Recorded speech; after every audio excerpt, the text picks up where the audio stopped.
Hello and welcome to English with Ryan. Let me tell you something that might completely change the way you think about learning English. You do not need a partner to become fluent. I know that sounds wrong, because everywhere you look, people say, find a speaking partner, join a class, talk to native speakers. And yes, those things can help. But here's the truth no one tells you. Most people who have partners still can't speak English confidently. Why? Because they rely on others instead of building their own ability. Think about it. If you only practice when someone else is available, what happens when they're busy? When they cancel? When you feel shy? Your progress stops. Your confidence drops. And slowly, you start believing that English is too hard. But here's the secret. Fluency is not built in conversations. It's built in preparation. The best English learners in the world spend hours alone training their brain, thinking, speaking, listening, and repeating. By the time they talk to someone, they're not practicing anymore. They're performing, and that can be you. Learning English alone is not a disadvantage. In fact, it's your biggest advantage if you know how to use it. When you practice alone, you control everything. Your pace, your topics, your mistakes. You can repeat one sentence 50 times without feeling embarrassed. You can pause, think, and improve without pressure. You can build real confidence internally, not depending on anyone else. And confidence is everything. Because speaking English is not just about vocabulary or grammar. It's about how fast your brain reacts. It's about how comfortable you feel expressing ideas. And those things are trained best when no one is watching. In this series, I'm going to show you exactly how to turn your alone time into powerful English practice. No partner, no expensive courses, no complicated methods, just simple, effective techniques that actually work. By the end, you won't be asking, who can I practice with? You'll be saying, I can practice anytime. And that's when everything changes. Chapter 2. Build your daily English environment. If you only study English for 30 minutes a day, but spend the other 23 hours in your native language, your progress will always feel slow. Not because you're bad at English, but because your environment is stronger than your effort. The real goal is not to study more. It's to live with English even when you're busy. Start with something simple. Your phone. Change your phone language to English. At first, it will feel uncomfortable. You'll hesitate. You'll need a few extra seconds to understand things. That's exactly what you want. Those tiny moments force your brain to adapt, again and again, every single day. Next, control what you consume. Your social media feed is either helping you or holding you back. Follow English-speaking creators. Watch short videos in English. Even if you don't understand everything, your brain is constantly collecting patterns: how people speak, how they react, how sentences flow naturally. You don't need to sit at a desk to learn. You just need to replace what you already consume.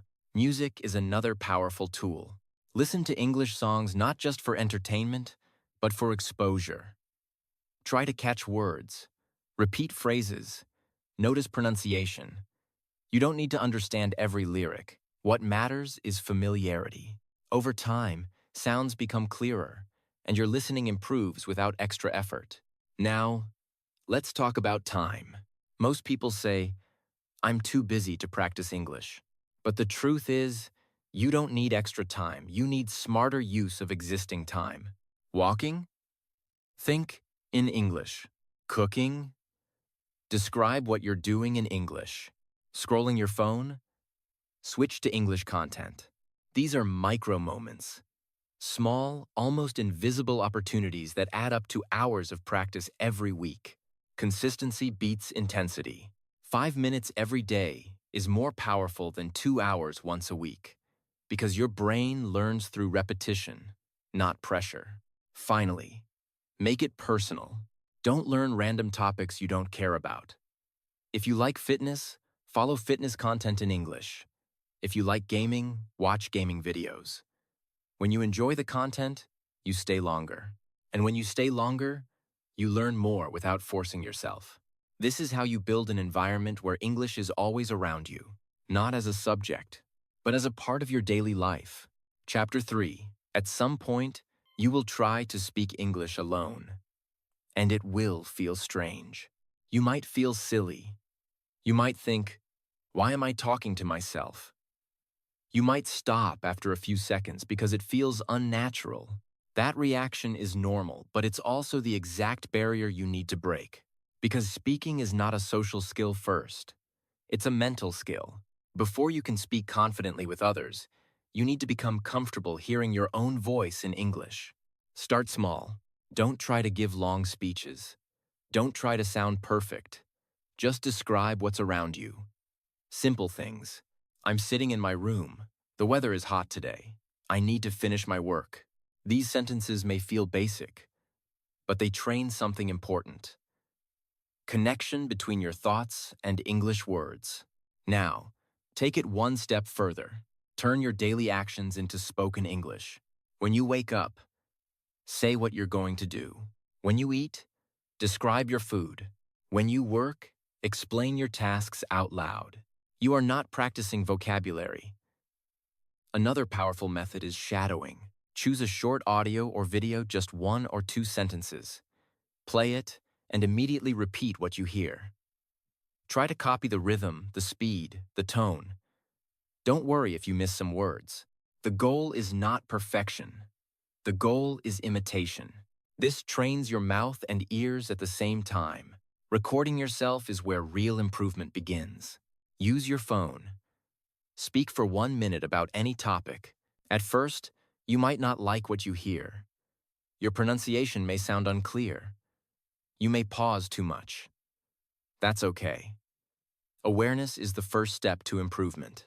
When you listen back, notice one thing to improve. Just one. Maybe it's a word you mispronounced. Maybe it's how often you hesitate. Then record again. This loop: speak, listen, adjust is extremely powerful when done consistently. Also, remove the pressure to be perfect. When you speak alone, no one is judging you.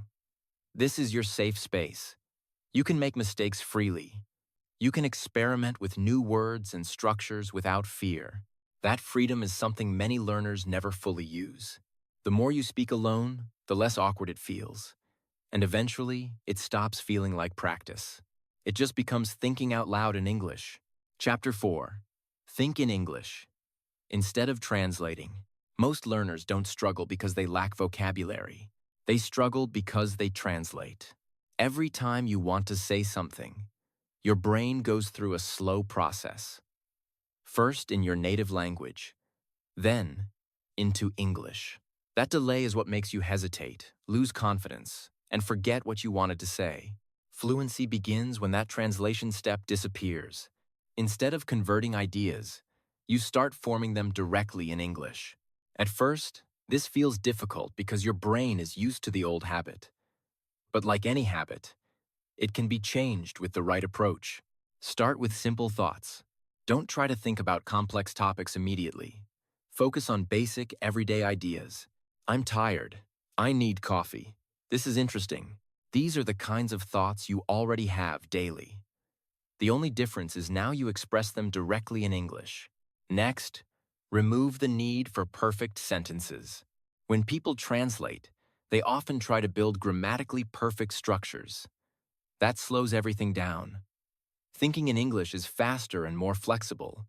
Even short or incomplete sentences are fine. For example, instead of thinking, I should probably go to the store because I need to buy some food. Need to buy food. Go store later. It's not perfect, but it's fast, and it keeps your brain moving in English. Another useful technique is visual thinking. When you see an object, don't name it in your native language first. Connect the image directly to the English word. If you see a chair, think chair, not a translation of it. This builds a direct link between meaning and English, skipping your first language entirely. You can also practice internal narration. Throughout your day, describe what's happening inside your head. This meeting is boring. I don't understand this part. I should ask a question. These thoughts are natural, and they train real-time English processing. At some point, you will get stuck. You won't know a word. This is where many people go back to translating. Instead, simplify. If you don't know the word calculator, say machine for numbers. If you don't know appointment, say meeting time. Fluency is not about knowing every word. It's about expressing ideas with what you already know. Over time, your brain becomes faster. You stop searching for translations. You stop building sentences word by word. Ideas begin to appear in English automatically. And when that happens, speaking becomes much easier. Because now, you're not converting language. You're just expressing thought. Chapter 5. Learn vocabulary that you actually use. Many learners spend months memorizing long vocabulary lists and still can't speak, not because they didn't study hard enough, but because they studied the wrong way. Memorizing isolated words doesn't prepare you to use them. Your brain doesn't store language as single items. It stores patterns, situations, and connections. That's why you forget words quickly. And even when you remember them, you don't know how to use them naturally. The solution is simple. Stop learning words alone. Start learning them in context. Instead of memorizing decision, learn it in a sentence. I need to make a decision. That was a difficult decision. Now you're not just learning a word, you're learning how it lives inside real communication. Focus on phrases, not just vocabulary. Phrases are ready-to-use building blocks. When you learn, I'm not sure, it depends, or that makes sense, you don't need to think about grammar. You can use them instantly. This is how fluent speakers actually communicate. Another important rule: learn what you need, not what looks impressive. If you never talk about politics, you don't need advanced political vocabulary. If you love travel, focus on travel-related language. When vocabulary matches your life, you use it more often, and usage creates memory. Repetition is still important, but it must be active. Reading a word 10 times is not enough. You need to recall it. Close your notes and try to remember the phrase. Use it in your own sentence. Say it out loud. The effort of remembering strengthens your brain much more than passive review. You can also use spaced repetition. Review words after 1 day, then after 3 days, then a week later. Each time you successfully recall them, they become more stable in your memory. But don't turn this into a boring routine. Mix your vocabulary practice with real usage.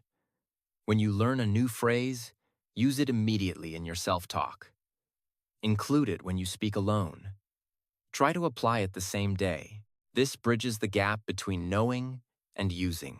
Also, accept that you don't need to know everything. Fluent speakers often use simple words in flexible ways. Instead of searching for the perfect word, they adapt what they already know. You can do the same. A smaller vocabulary, used actively and confidently, is far more powerful than a large vocabulary you never use. The goal is not to collect words. The goal is to make them part of you. Chapter 6. Turn content into your personal teacher. Watching English videos every day does not automatically improve your English. Many people spend hours on YouTube, Netflix, or TikTok thinking they are learning, but nothing really changes. They understand a little more over time, but their speaking stays the same. The problem is not the content. The problem is how you use it. Passive watching creates familiarity. Active engagement creates progress. Instead of watching like a viewer, you need to watch like a learner. Start by choosing the right content. If it's too difficult, you'll feel lost. If it's too easy, you won't grow. Enough to follow, but with some challenge. Short videos work best in the beginning.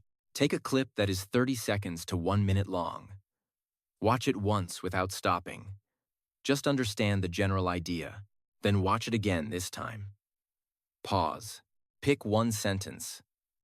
Listen carefully. Repeat it out loud.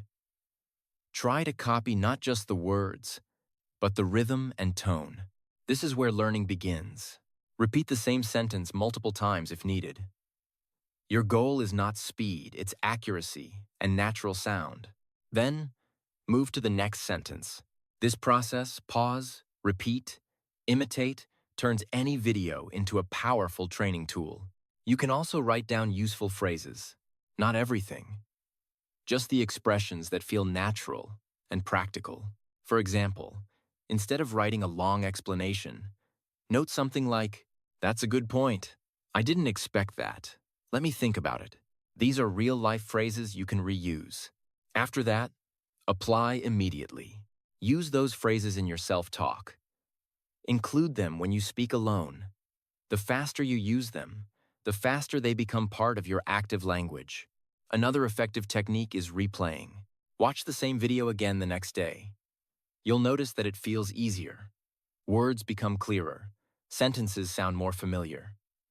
This repetition strengthens your listening and memory at the same time. Don't chase new content all the time. Depth is more important than variety.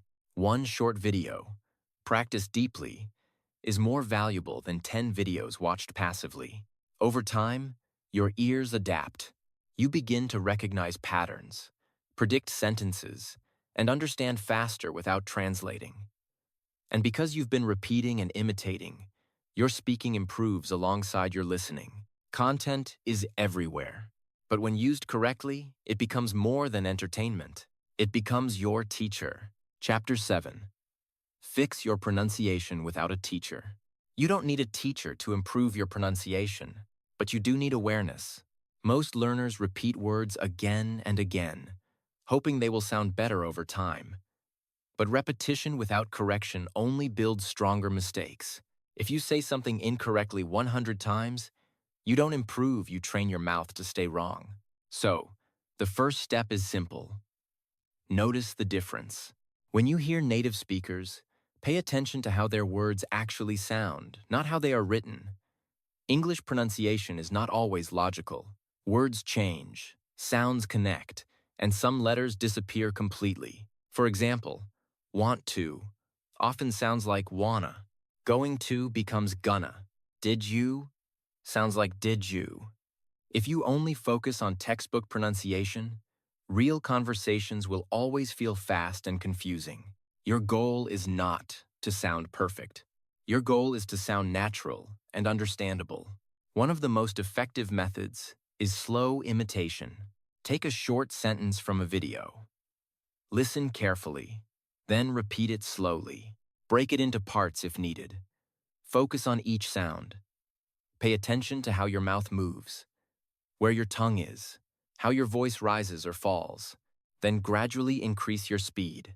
This builds accuracy first, then fluency. Recording yourself is essential here. When you speak, you may feel like you sound correct, but when you listen back, you'll hear the difference. Maybe your sounds are unclear. Maybe your stress is on the wrong word. Maybe your sentence sounds flat. That feedback is powerful. Compare your recording with the original audio. Don't try to fix everything at once. Choose one detail to improve just one. Maybe it's the ending sound of a word. Maybe it's how you connect two words together. Then practice again. Another important element is intonation. English is not just about individual sounds, it's about melody. Native speakers don't speak in flat tones. Their voice rises and falls to express meaning, emotion, and emphasis.